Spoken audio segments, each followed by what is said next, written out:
For starters, could you, we'll go, I think, in depth much more later, but would you give us just maybe the 10, 15-second status of what happened with the board? Oh, well, ultimately the board has decided to fine me, to censure me, to reprimand me, to find that I was dishonest and misrepresented myself to the public, that I claimed to be a licensed engineer when I knew that I was not, and I used that for my own profit and gain at the expense of others and the public. It's an absurd series of charges, but it's what they had the capacity to do.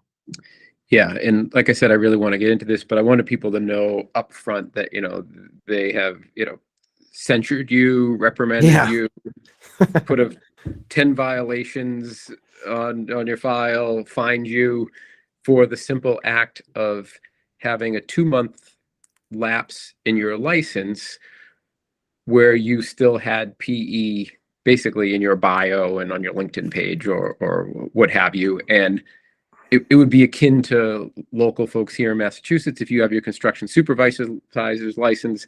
And what many of us have done is, we were late by, in some cases, a year. And you pay the extra $100 or whatever it is, and you go about your business. So it was really an administrative issue, and they chose to drag this out for 2 years and give pretty severe penalties on you. And well, I think and that I feel like the only difference in me and say a contractor, I didn't do any engineering work. I mean, the thing that's absurd is that, like, because I had a license, I didn't want to give it up. It's a very hard license to get. And so I went and pay the fees and do all that verification one time because I moved. I don't practice. I don't sign plans. I don't oversee other engineers. I don't make engineering decisions. I literally just write and talk about public policy issues. And so, yeah, if you had a contractor who's licensed, but had those 2 months in the Caribbean on vacation and didn't do anything, and then got back and before they started working renewed their license, that would be equivalent here. Okay. Chuck, pretty choppy with the internet right now. I hope that people grasp that. You hearing me okay? Yeah, no, I'm getting you just fine. And of course, I'm coming through well on my end. Yeah. It's not a minor choppiness either, unfortunately. Oh no. Let me check. I'll check the internet speed here real quick. But usually I don't have an issue typically. I don't usually have trouble either, but yesterday I was in a thing and I was having trouble there. So not cool. Yeah, and people can deal with kind of like miss a word here or there, but we were missing some. Yeah, no, it says my speed is really good. I'm doing really well here, so I'm not sure what the. Yeah. Yeah, you since we started talking about it, you seem better. Yeah, and I'm getting really good numbers. So was it where I interrupted you and started talking? It was right around, I wouldn't call it interrupting, but yeah, it was right around when I kind of gave the synopsis and you wanted to just point out that, it wasn't even there. That you. Great. Okay. It wasn't even as if my license was expired and I continued to work. I don't even practice engineering. The akin to the contractor would be if the contractor license expired, took some time off, went on vacation, didn't do any work, then got back and renewed their license and went back to work. During the time of my lapse, and even a decade before my license lapsed, I continued to do my continuing ed requirements. I continued to pay my fees and renew my license, but I have not practiced engineering since 2012. I don't sign any plans. I don't oversee any other engineers. I don't pursue work as an engineer. So this is an absolutely absurd set of circumstances that I find myself in. And I think it's indicative of a board that's kind of lost touch with reality. Yeah, and unfortunately, I think kind of indicative of or representative of lots of smaller boards that are out in the world that we live in. I'm sure it bleeds beyond construction and real estate and design into other places that I'm not familiar with, but I see it often. And like, the reason I reached out, because it hits so close to home with me, and I see it so often. I was a former building inspector myself, so seeing other people within cities and towns abuse their power. And strong towns, luckily, not that you have money lying around everywhere, you're a nonprofit, but luckily you have the ability to fight this battle for 2 years, and you have donors that will kind of support you. So you are in a little better place, and I appreciate that you fighting back for the little guy, essentially. But it's more egregious when there's somebody that doesn't have the horsepowers to fight back, and they just get abused. And that's why I really want to kind of shine a light on this. Well, let me just give a raw number to what's gone on, because this will point out how this abuse of power is really horrific for the engineer who actually is practicing and does want to speak up, but is afraid of having to go through this process. We as an organization have spent $60,000 on lawsuits. So we've had 3 different now hearings we've gone through, and we're about to embark on the 4th series of our first appeal, in a sense. And yeah, it's ridiculously expensive. The board has obviously somewhat unlimited funds. They're funded by the state and authorized by the state to pursue wrongdoing wherever they see it. And yeah, we have donors who have been very generous to us and believe in this cause and the things we're doing. Without that, it would be really difficult. And the reason why we have pushed back on this, I mean, there's multiple, but the large one is that engineers need to be able to speak up for reform. They need to be able to talk about things wrong in the profession without fear that other engineers are going to use and abuse the violation process to attack them, and B, if that does happen, the licensing board is not going to go along with that. The licensing board is going to draw a line and say, no, the things you are attacking them for are out of bounds. They're not related to the work of engineering, the practice of engineering, the actual competency and ability to do engineering work. And the board has, I think, done a disservice not only to Minnesotans, but to every engineer license in this state. Couldn't agree more. So let's try and, to somewhat degree, let people, or for my sake, get to the bottom of, I want to do a little detective work, why they are so afraid of you, or why they would want to essentially punish you, because that's what they're doing, right? They're trying to punish you and make you pay a toll for the things you say. And at the core, it becomes a freedom of speech thing. They're saying, okay, we don't like what you say, so therefore we're going to use a government board to punish you. So what is Strong Towns, and what are, and I'm going to kind of keep it narrow here, because this could, like I said, the amount of stuff you guys are involved with is huge. But from a street and community or street design perspective, what's Strong Towns' ideas around, what makes a street both work economically for the city or town, for the businesses that are there? Like, what's the thoughts around road design, street design, that type of stuff? Yeah, it's a really good question. And there is, I mean, we could talk for days and days about this specific topic, because I've written extensively on it. Others at Strong Towns have delved into it. And one of our priority campaigns here at Strong Towns is about safe and productive streets. What we recognize is that the body of knowledge, the body of practice that is applied to building streets is incomplete. It comes from and descends from highway engineering and highway design. And because of that, it focuses obsessively, almost myopically, on the throughput of traffic as being the ultimate metrics of success. If we can move a high volume of cars at high speeds, that is a successful street design. And of course, anybody who has lived in a complex urban area, anybody who has tried to walk or bike anywhere, anybody who has tried to turn in and out of traffic, anybody who's tried to park in a city recognizes that the throughput of traffic is a not just one variable of many, but kind of the lowest priority in building a successful place. If we go around to the streets in this country that have the greatest tax base, the greatest amount of success, the highest return on public investment, you put in a foot of street, a foot of sidewalk, a foot of pipe, and you get lots of private sector investment in homes and businesses and in commercial real estate.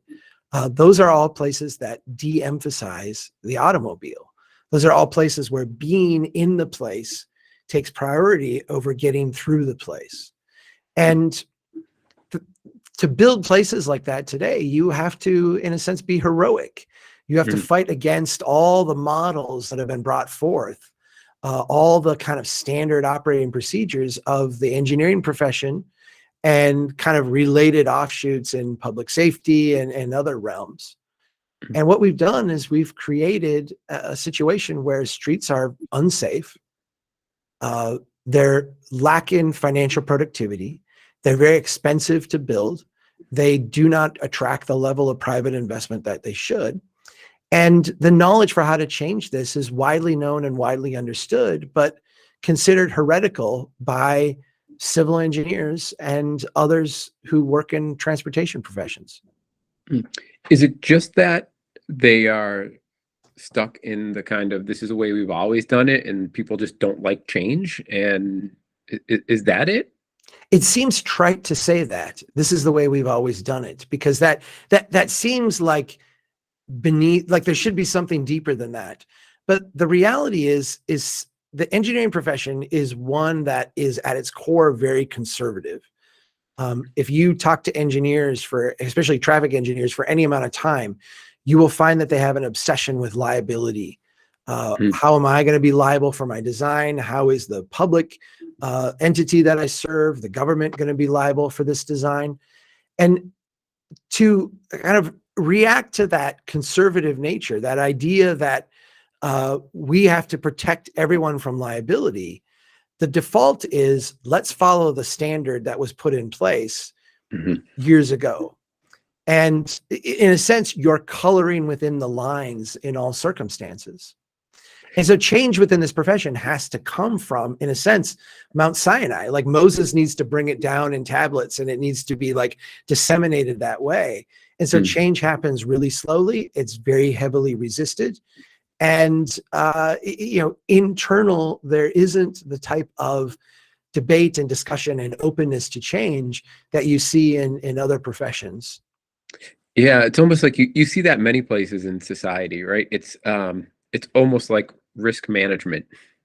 If I deviate from what everybody else does and something doesn't work out, that deviation is going to be to blame, and I'm going to lose my seat as a politician, or I'm going to be found liable in a court suit.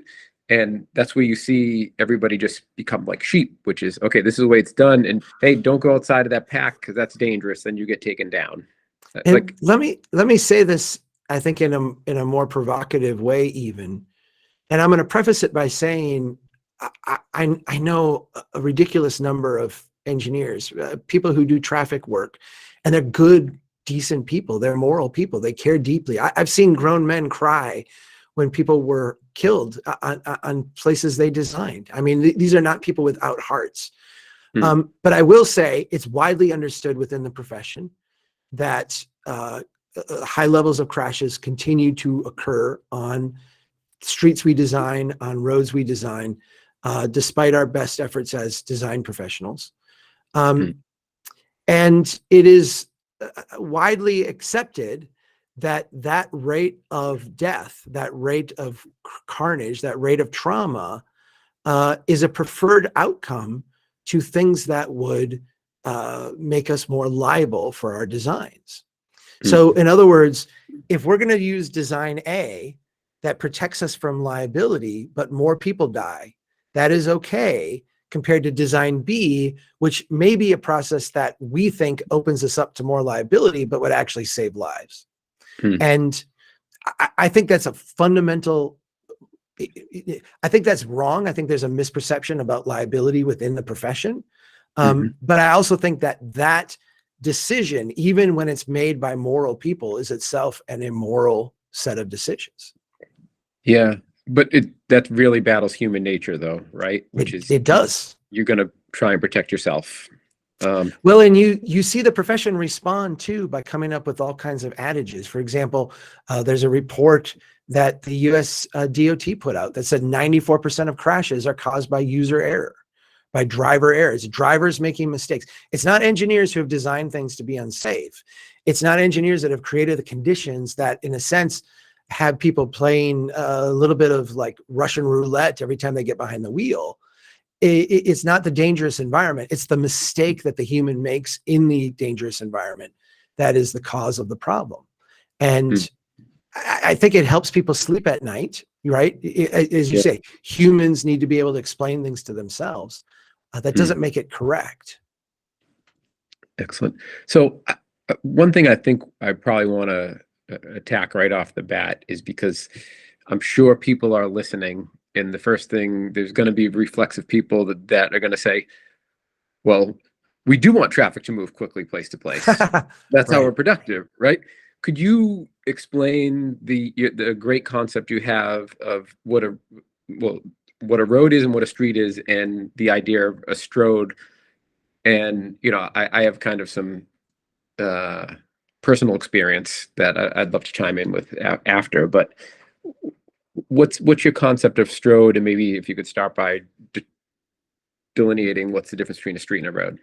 Yeah, no, it's a great question. And I think this is kind of fundamental to understanding why the system has gone off the rails as it has. We want to be able to get places quickly, obviously. The great value of a transportation system is being able to get from one place to another in a good, reasonable amount of time.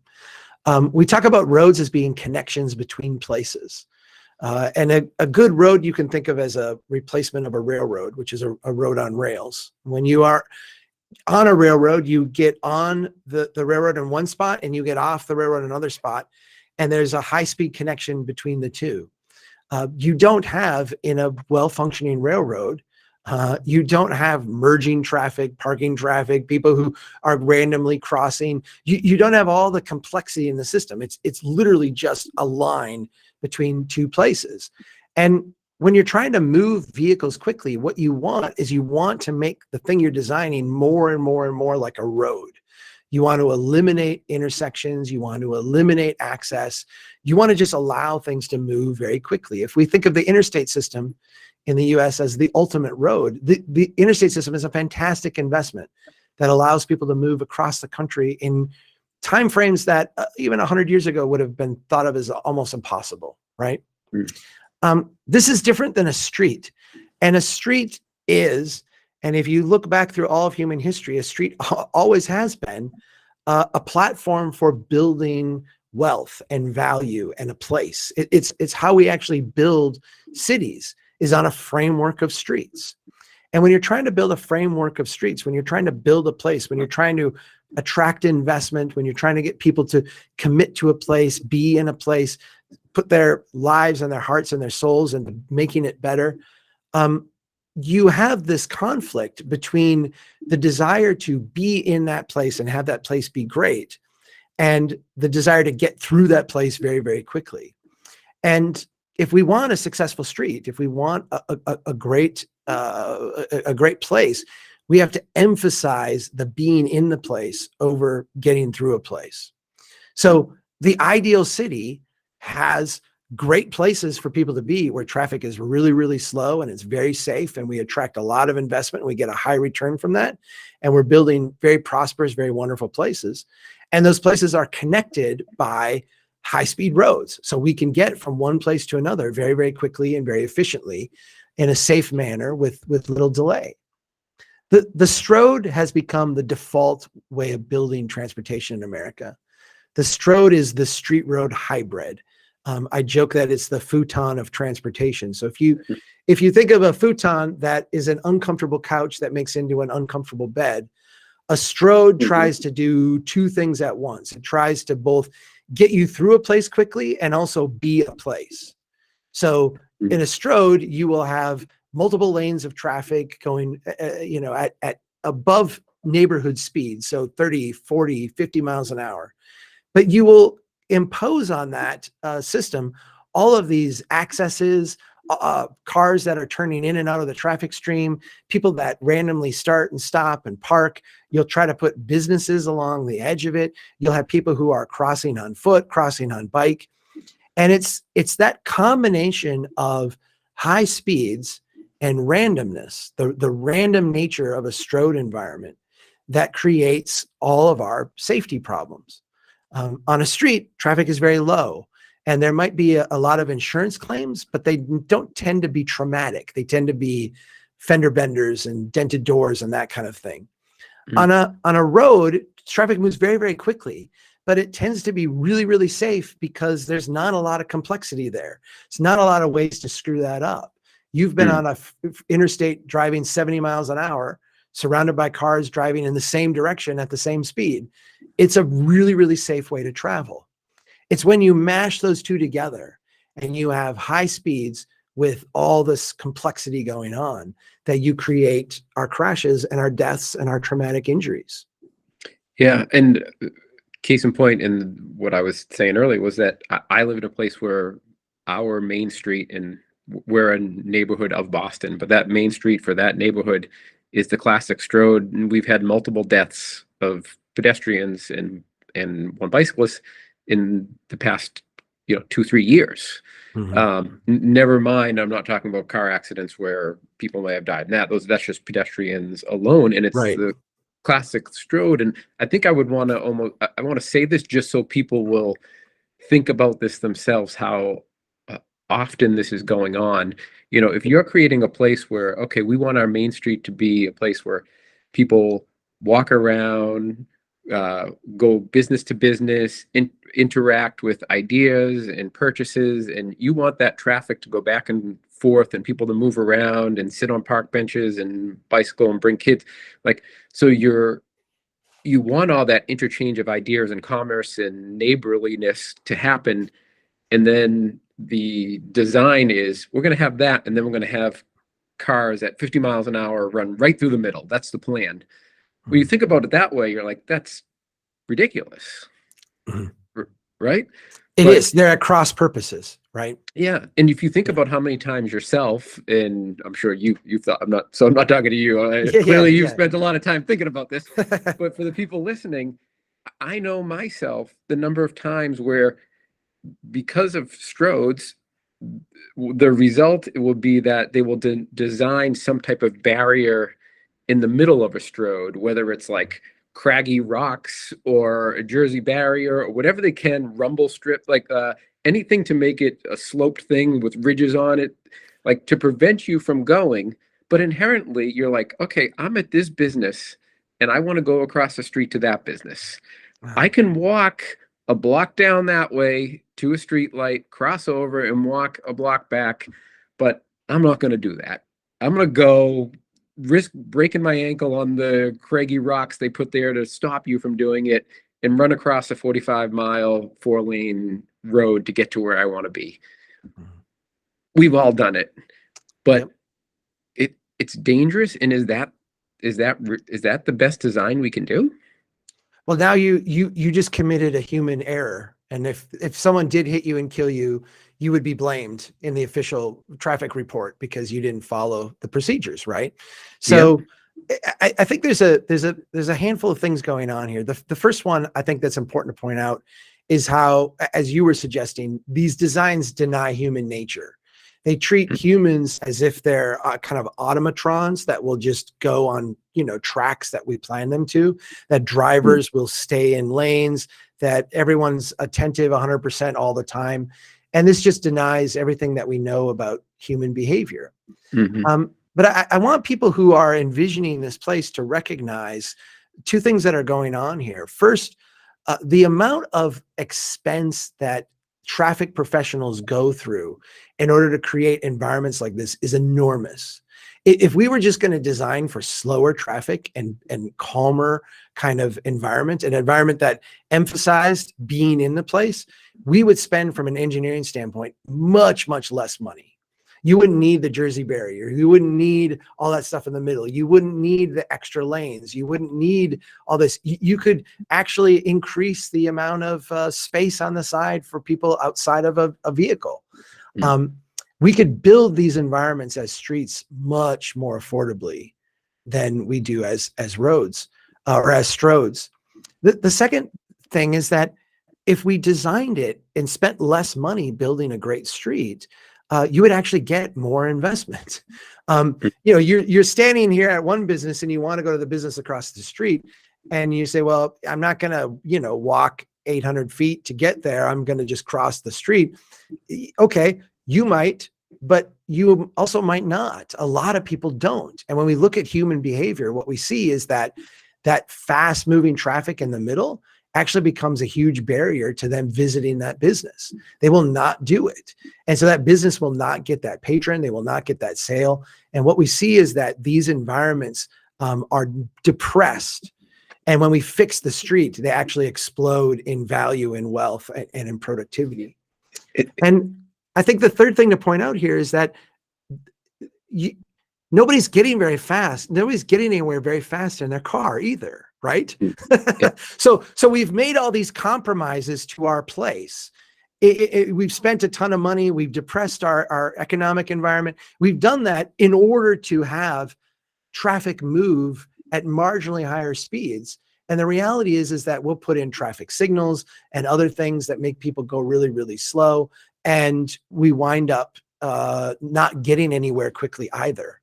So we're spending tons of money to hurt ourselves for no reason. Yeah. And it's funny, I didn't think of this until as we're having this conversation, but God, the street that I'm telling you about is such a case study, because the economic piece, my grandparents lived in this neighborhood, so I've been here for a long time, even though I haven't necessarily been there myself. But it has historically had so many vacant storefronts that they can't figure out. They try to put together these main street groups and all this stuff. And it's an affluent section of Boston. From an economic standpoint, and you look at the demographics, those should all be full. But historically, it's just reverted to pizza places, insurance companies, drugstores, and banks, because they're the only things that can survive. And that's a classic example of exactly what you just said.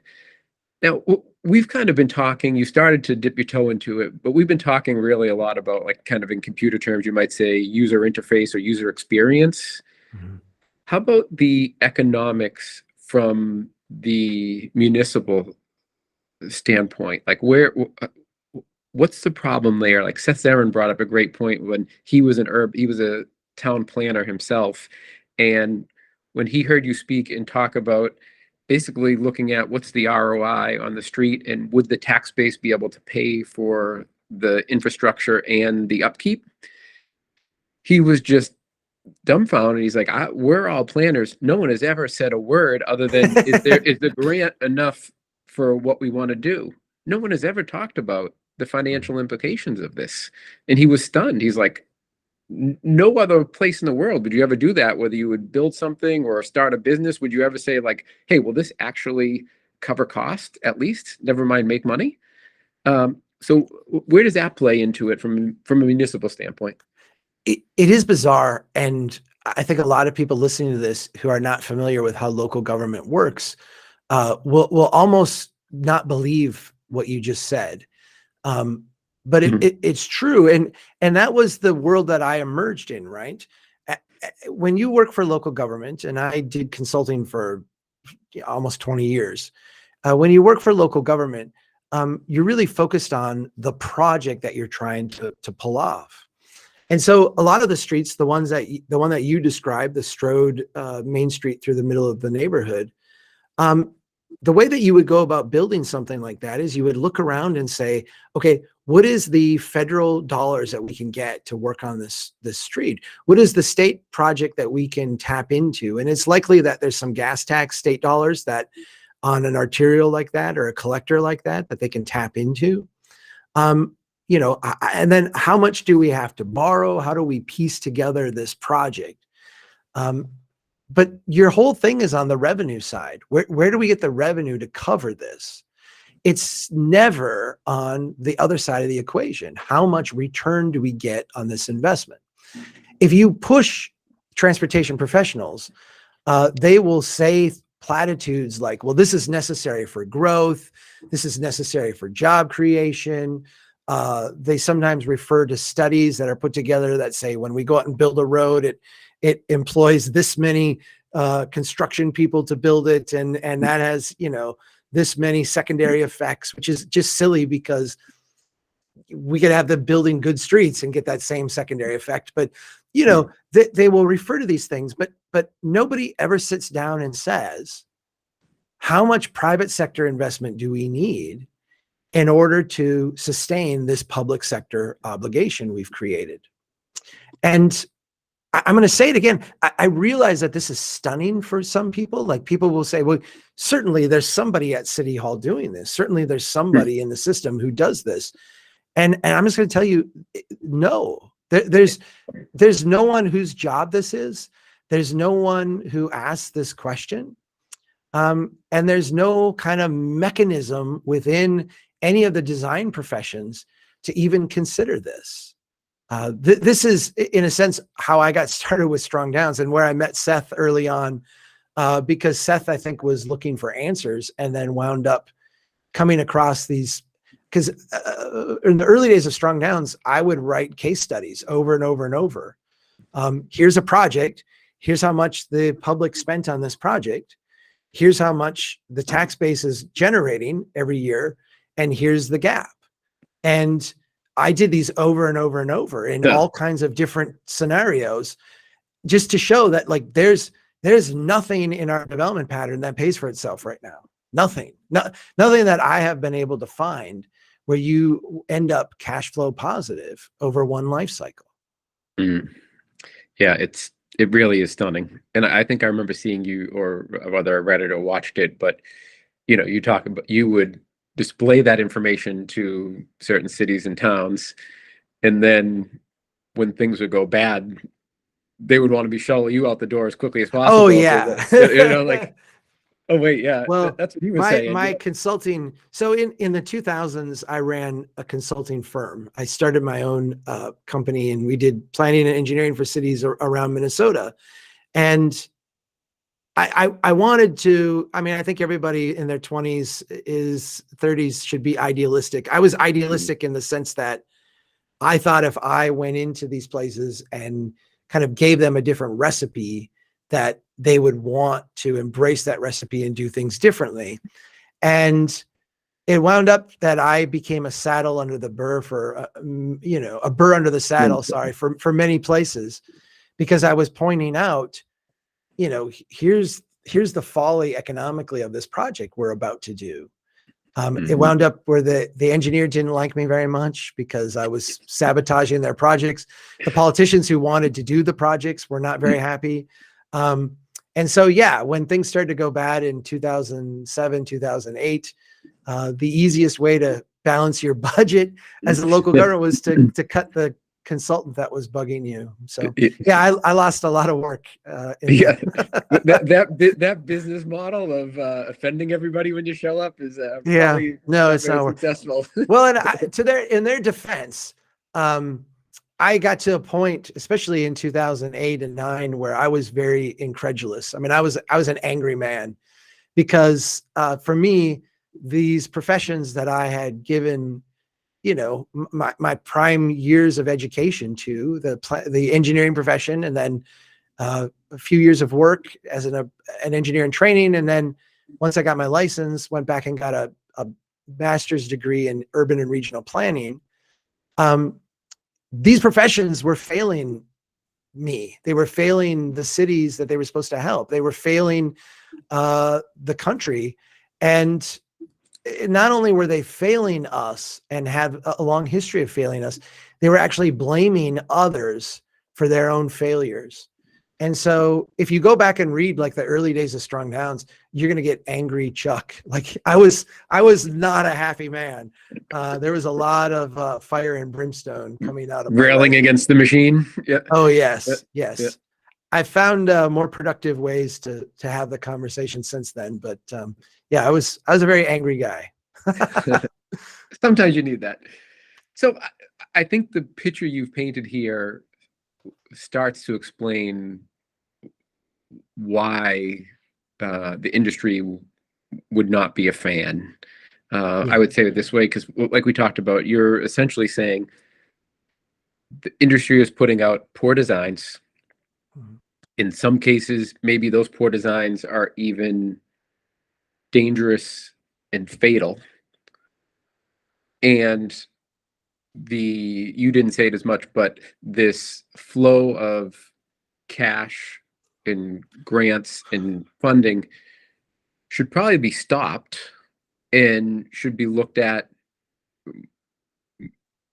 more fiscally conservative, so that, to use the popular term of the day, that cities and towns can be sustainable and can upkeep their roads and not only be sustainable, but probably grow and have almost a regenerative characteristics where it would build and grow a community. So all those things, stopping the dollars coming just free flowing into this, changing the way you design things.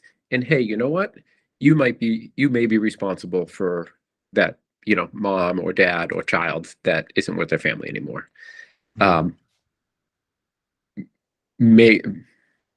guess make sense isn't the right word, but I can see where that is threatening to industry groups. Yeah, no, absolutely. Right? Yeah. In fact, I've had multiple complaints filed against me with the licensing board. The very first one was that I was opposing. I had written something opposing a funding bill here in Minnesota.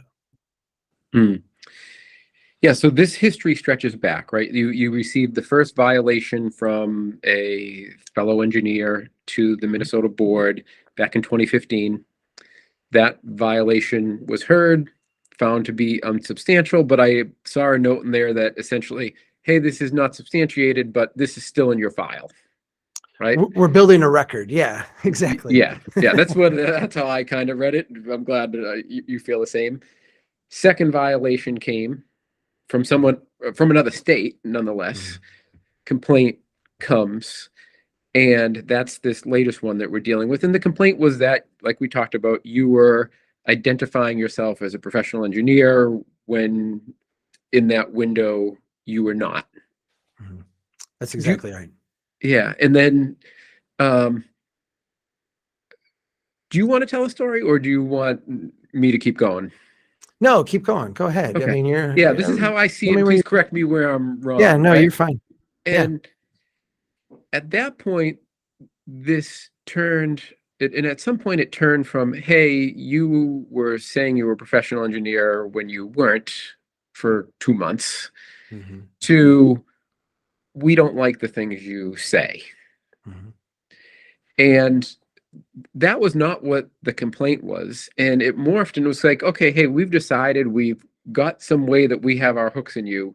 Now we're going to go after you because we don't like what you're saying.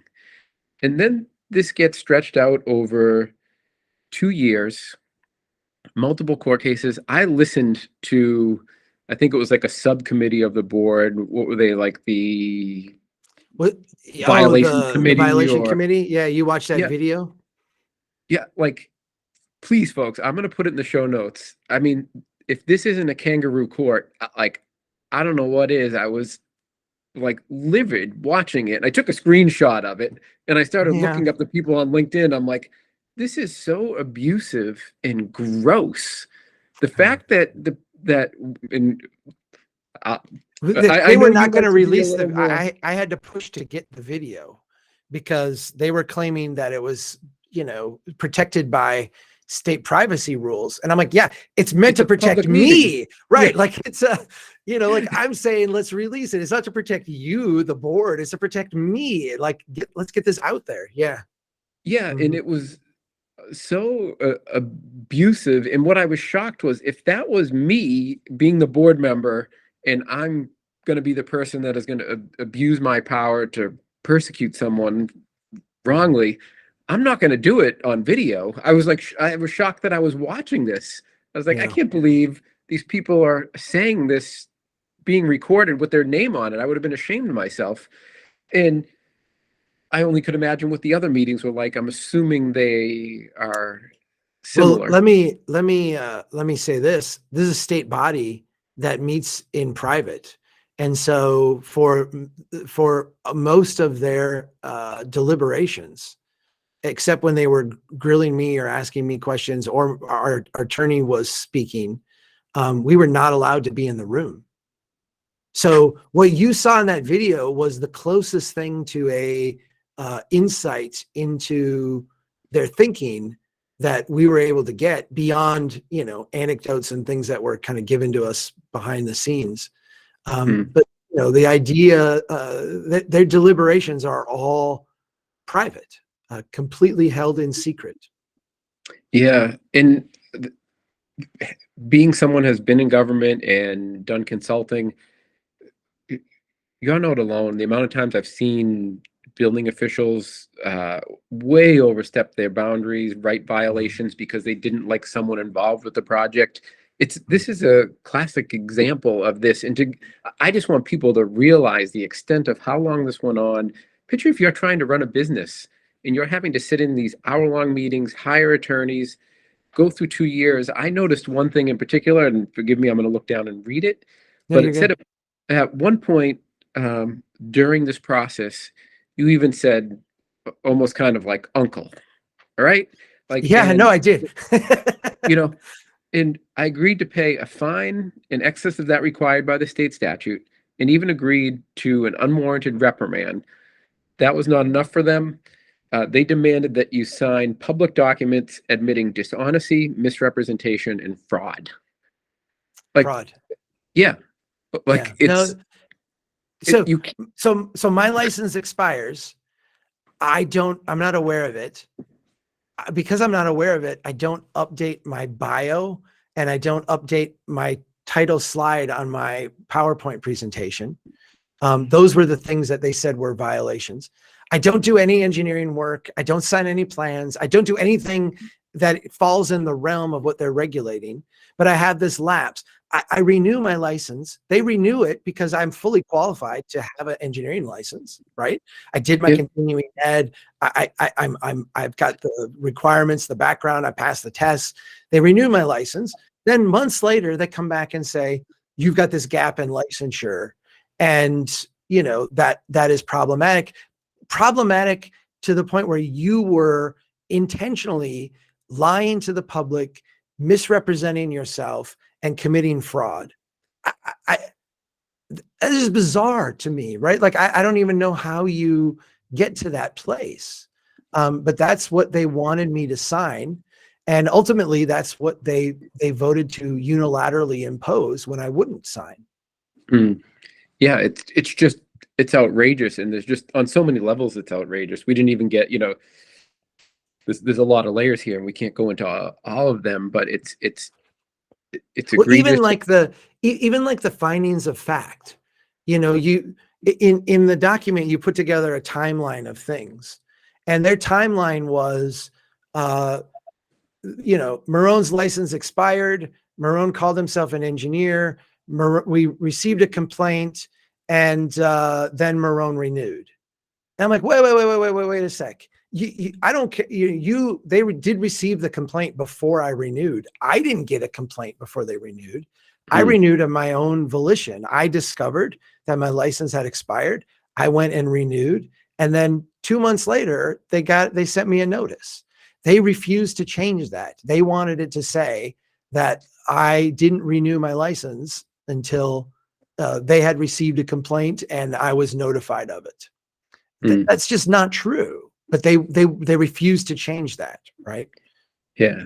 It was like the guy on that hearing that said you have a pattern of letting your license Yeah, lapse over multiple times, and you're like, that's not like just blatantly making things up. right. It's Yeah, it's wild. it was Um, crazy. you know, and Well, I not like to. the one guy who was like, if I started a podcast and call myself an engineer, Oh would yeah, that? And I'm like, dude, well, first of all, go for it. Second of all, I am an engineer. Like, I don't know what you. it, yeah, like yeah, there's so many holes in your logic. It's just how do Yeah, you even respond to that? You know what I mean? It's right. like that's I know. yeah. It's I was dumbfounded as I was watching this. I'm like, I can't believe. Never mind. If I wasn't someone participating, I would have been ashamed at sitting on that board. That was while and they had Yeah. what, two investigators from the state on the call as well. Like the resources they're Yes. putting into this is just as a taxpayer of Minnesota, should be livid that that's where we're Yeah. spending our time and money to abuse somebody.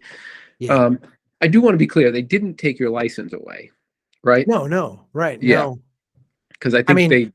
yeah, that would have been, it is that my license was never really threatened. And I've seen people talk about that before, like they threatened Marohn's license. They never threatened my license. Um, but what they have done is they've sent a signal to every other engineer. If you make yourself a target by speaking up, uh, people will attack you and the licensing board will join them.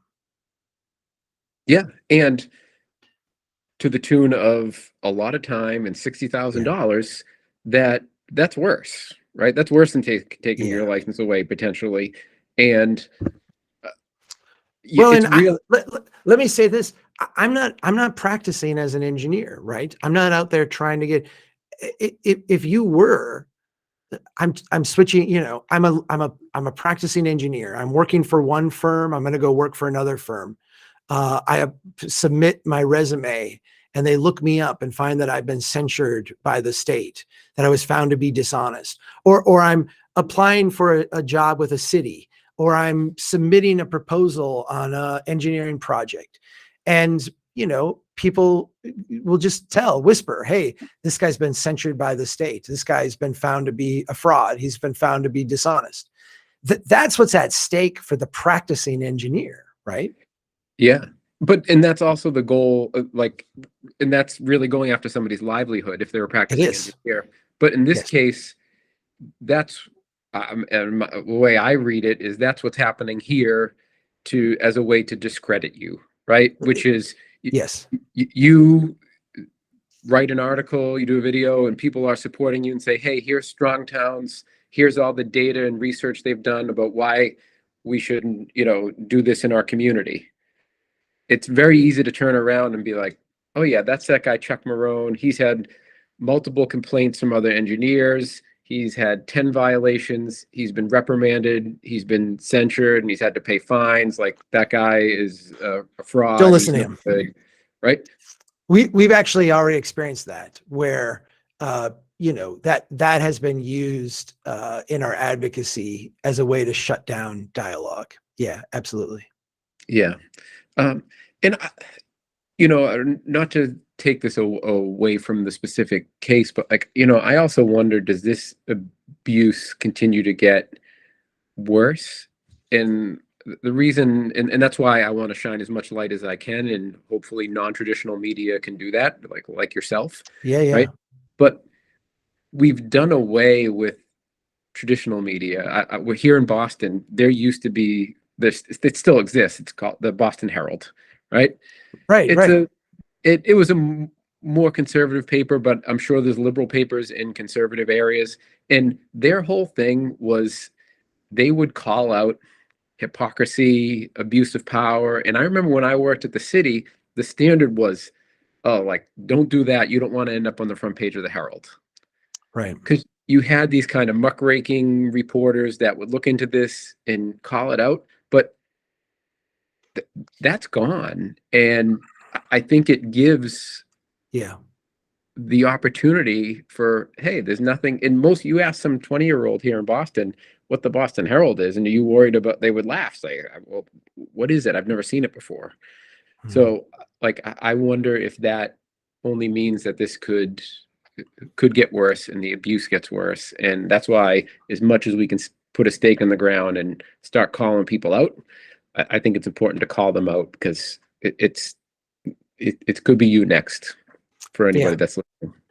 No, I appreciate that. And I think that anybody who's not an engineer who wants to see this type of conversation happen and these types of reforms, at least be discussed at a city level, has to be appalled by what has been done here and what that will do to the idea of reform, the idea of safety. And yeah, I think it's important to say, and I alluded to this earlier, but I want to emphasize it again.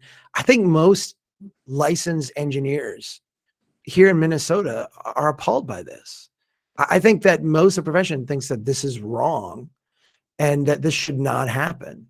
And I think if for the people who are one of those, the idea of expressing that to the board, the idea of, this is probably a little bit going a little bit too far, but I do think that often these boards are dominated by people who have too much time on their hands, or too much, they like to flex a little bit.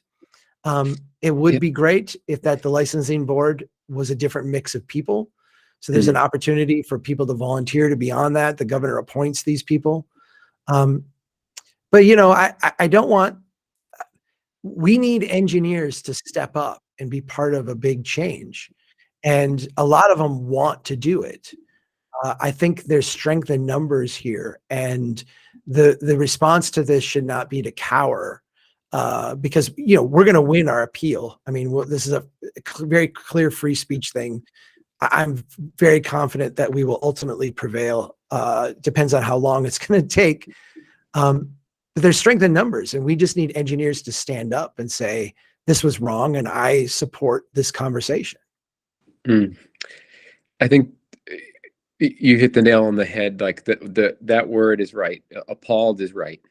And for people that are listening, you should be appalled at what has happened to Chuck, not just for Chuck's sake, but for everybody's sake. And anything we can do to help push back. If you're listening to this, share it. Please head to Strong Towns. I'm happy to say I had been thinking about it for a while, and it's more laziness. I became a member today. Oh, thank you. Yeah. I am excited about that. And I think, it's up to everybody. Like, we can't support everything, but you can look and say, hey, this is something that we need to get behind. And, I'm thankful for people that support my show. And to be honest, I'll be completely straightforward. I am not as, I don't know if aggressive is the right word, but I have not stood up as much as I'd like to, because I'm in a funny place. I still practice. I'm not an engineer, but I still deal with building code, zoning code, consulting, and permitting. And if I speak up, that's dangerous for me. Right. And so I'm caught in this funny place, because people reach out and say, like, oh, you should talk about this on your show or whatever. And I say, I would love to, and you're right, but I can't, because being candid, and people don't like to use it, especially as men, but I'm afraid of that. Right. Right. And yeah. And, that's too bad that that's the case, but that is the case. So I think everybody should be appalled. Everybody should read more about this case. And, sometimes it's as simple as just sharing it, because the more people that are seeing it, that just puts more pressure on the board and on the governor to say, hey, governor, like, is this what you support? Right. And that's where I'm coming from. I already screenshotted a bunch of stuff, and I know you tend to be a little more diplomatic than me, but and it's harder because it's you know what I mean? Because you don't want to be running around saying poor me. But no, that's a fine line. I remember crossing that fear threshold myself, because I'm a writer, right? And in the early days of Strong Towns, I was writing this blog 3 days a week. And I remember putting words down and then looking at them and going, this is what I believe. This is what I know to be true. Can I write this? Mhm. And there was a fear threshold. And part of what I've done is kind of insulate myself from the ramifications of this by not practicing. I mean, I'm asked once a month to do consulting work. And I have been for over a decade, and I turn it down all the time. I never go look for, I don't get close to anything that would be practicing, just to give myself, in a sense, that immunity. But for other people, there is that fear threshold, and I recognize it as real and not wholly unjustified. Yeah, no, for sure. Yeah. So Chuck, we're at the hour mark, and I want to, of course, be respectful. I appreciate the amount of speaking that you do. So that a full hour is amazing that you've done this. I struggled with this one. Where would you say, as the person who founded this, is the best place for someone to start with Strong Towns? And I hesitate to say the website because I feel like it's information overload. Like, is there a good piece or one article where where you say, hey, here's a good idea, maybe you could get an idea of what Strong Towns is? Because I want Yeah. everyone to go there. Well, I think it depends on your best method of digesting things, right? Because if you want to read a short article, go read the Growth Ponzi Scheme. I mean, that's the one that lays out the entire kind of financial problem we've gotten ourselves in. If you're a video person, the Not Just Bikes YouTube site has done an amazing job synthesizing our work into like 3 or 4 short, 8 to 15 minute video segments. They've got one on the Strode. They've got one on the Growth Ponzi Scheme. They've got one just on Strong Towns, and it's really good work. You can go to, we've got 3 different podcasts. The Strong Towns podcast goes way, way, way back, hundreds of episodes. You can scroll through there and find one. There's one on if you just look for the infrastructure cult. I feel like that's one of the best ones of kind of laying out this kind of broader set of problems. And, we always tell people to just dip your toe in. If you're on social media, we're on all the social media platforms. And I will do this when I find a new person or a new thought leader or a new idea, is that I will tend to plug into it on social for a while. Kind of, it's a little like overhearing a conversation. And like 2 or 3 months, I'm like, okay, I got that conversation now. I'm going to, de-emphasize that. But if you do that with Strong Towns, in a couple months, you'll be, I think, speaking about this stuff differently, and you'll find lots of threads to follow. Pull on. Yeah. Fantastic. That's awesome. Chuck, thank you. We didn't get to one other thing, so I'll just throw it in there. I won't give the details, but one of your board members wrote a piece showing other egregious violations on that the board has seen, has chosen not to censure. Some stuff that would be deemed criminal activity, and they didn't even censure those people. So it makes it pretty clear that this is I was going to say a bit of a witch hunt, but I think that's an understatement. Yeah, it's a witch hunt. My license was expired for a short period of time, and I didn't do any engineering work. There was one dude whose license was expired for 10 years, ran an engineering firm, did all kinds of engineering work, and he was not censured, and I was. So yeah, it's ridiculous. Yeah, it's wild. I went down way too long of a rabbit hole on it. That info's there. If anybody listening wants to do it, you'll be shocked and appalled and hopefully motivated. Yeah. Chuck, thank you. Thank you. This was great.